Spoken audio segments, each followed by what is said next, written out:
Hello and welcome. In this video, we are going to do an IEB question from the 2022 exam, the May exam, and this is question 8A. And let's read the question together. So the numbers 7xy are in a geometric sequence. If the sum of these three numbers is negative 2x minus 7. Okay, I don't know why they put brackets there, but I don't think it matters anyway. They could or they could not. So the sum is that. Now, determine the possible values of x and y. Okay, so what do we know? You always have to write down what you know to answer these types of questions. Um, and by the way, as an advice, I'd say just before I talk too much, you might as well just start try and solve this by yourself. By the way, this was about 7 months, I think. So you might try and do that and only come back to the video to see the rest of it after trying it yourself. So anyway, so continuing with this, what we know is that we've got 7x, y, and this is a um, geometric sequence. Okay. Um, and just that fact tells us something. What we know about the geometric sequence is that if you take this middle term here, x, and divide it by the one before, which is 7, that should be the same as if you took the y and divided by x.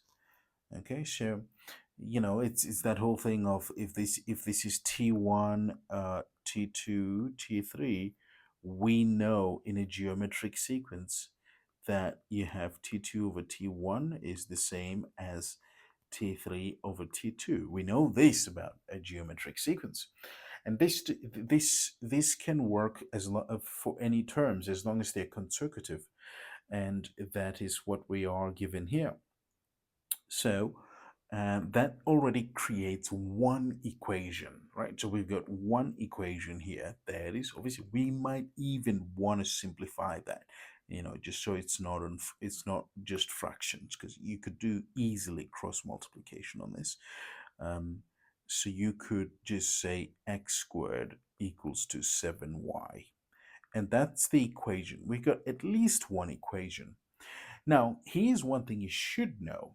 If you've got one equation and you're looking for two things, two variables, well, I don't think you're going to have much luck. Well, in order for you to find two variables, you're going to need two equations.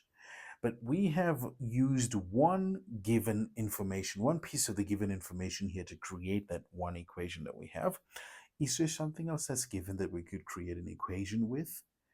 Yes, there is.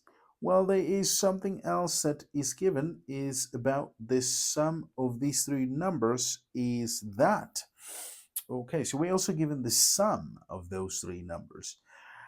And you may be tempted to use the sum formula for this stuff, but because it is only three numbers that is being summed, I would basically just go back to grade 4 and sum things normally without even using the formula at all.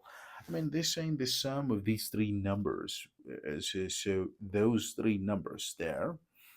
Um, so I may, I'm just going to write this with red. So 7 plus x plus y. That's the sum of the three numbers. They claim it's the same as negative 2x minus 7. Okay, and that obviously creates an equation. It just needs to be simplified a little bit. I see that y is all alone, so I might as well move everything else and leave y on the left. So I can go y is equal to negative 3x and minus 14. This gives me my second equation. So the two pieces of given information, the first one was the fact that this is actually a geometric sequence, which is what we were able to do this, getting that equation. Now, the second piece was the fact that there's a sum of the three numbers is equal to that, which we've done, managing to get the second equation. And this allows you to solve the two equations simultaneously.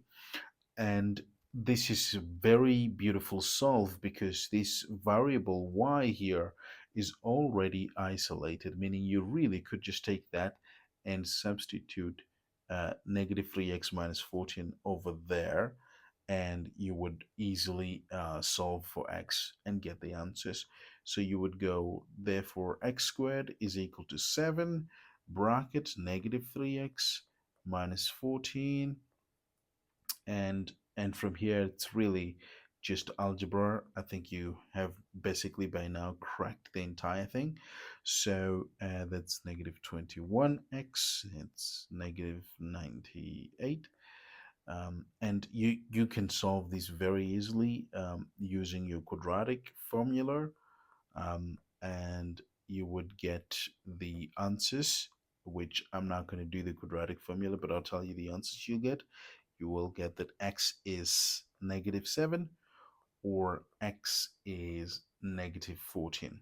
So that means there are two cases where those conditions, these two conditions that are given, could work. They, so there are two cases of x of which these two conditions would work. So it's not only one solution where that is possible. So we're getting two solutions in this case. And if you substitute these x values into, probably you want to substitute into this one. This is the simplest equation. Um, Therefore, y is equal to negative 3 bracket negative 7 minus 14, which would say y is the same as 7. Okay, and the other one is y is equal to negative 3 bracket negative 14 minus 14. And if you do that, y is just 28. So these are the two possible y values. Obviously, this y value is associated with that x value, and this y value is associated with that x value. Okay, so that solves the question. So now, just to simplify this and just summarize everything, is you got two pieces of information that are given to you. You gotta create two equations because you're looking for two variables, and solve those two equations simultaneously. This is a skill that will serve you in so many other chapters, not just on number patterns only. You're gonna use this skill of creating two equations to solve two variables in essentially, it could be asked in any chapter. So that's important to keep that in mind. So yeah, thank you so much for watching this video. I'll see you in the next one.